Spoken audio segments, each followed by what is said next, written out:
Hello, Scarefest fans. This is Joe Lewis, Bonehead Weekly. Now, I wanted to do a Christmas episode, and I wanted to review the new Black Christmas. There was just one issue. There was another movie that came out this week. I could only go see one movie. Not for sure what it is, but let's pretend it's a Star Wars. Anyway, I wasn't able to see the new Black Christmas, which would be the third, and I don't have huge hopes. But however, check out the first Black Christmas with Bob Clark. That one's from the 70s, Margot Kidder. In 1989, there was a series that premiered. It was on HBO, and it'd be the first horror series, an anthology series, that had seen television in a long, long time. Tales from the Crypt. I love Tales from the Crypt. I have fondness of it. If you listen to the 1989 episode on Bonehead Weekly, we talk about all the movies that came out that year. We didn't get to do television. It's kind of a linchpin keystone year for me.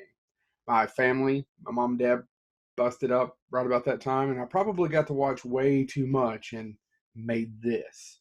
Anyway, one of my favorite things to do at Christmas time is to watch All Through the House. It was one of the first 3 episodes that premiered from Tales from the Crypt. It was directed by Richard Donner, written by Fred Dekker.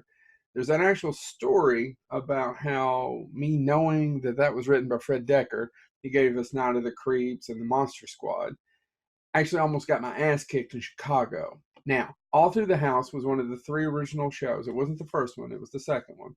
And it took place at Christmas time. And it's a very simplistic story. It's about a lady who's at home, and she's there with her husband and her little girl. Her little girl's asleep, and she wants to kill him. She hits him in the head, back of the head, with a fire poker, kills him, lets her lover know on the phone that she's killed him, whoever that is. She's killed the guy named, I think his character's name is Joseph.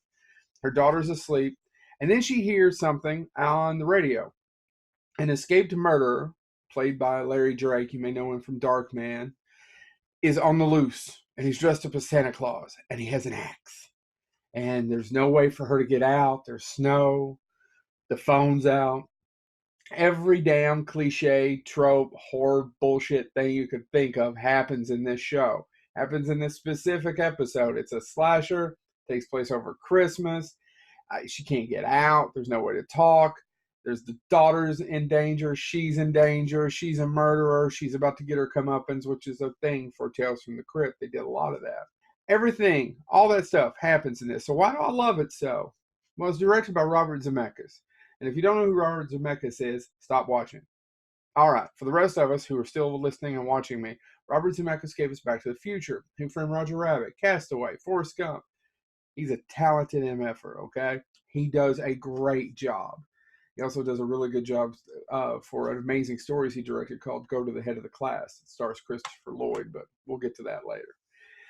Check out All Through the House, written by Fred Dekker, directed by Robert Zemeckis, for your Halloween horror fix this Christmas. This has been Joe, a little short, but I really want you to check All Through the House. It's got a fantastic twist ending, like you would expect, and it's just beautifully done. I love it. I watch it almost every year. So enjoy your Christmas, enjoy your Hanukkah, enjoy whatever it is you celebrate, whether pagans or what have you I've got out there. Merry Christmas from Bonehead Weekly.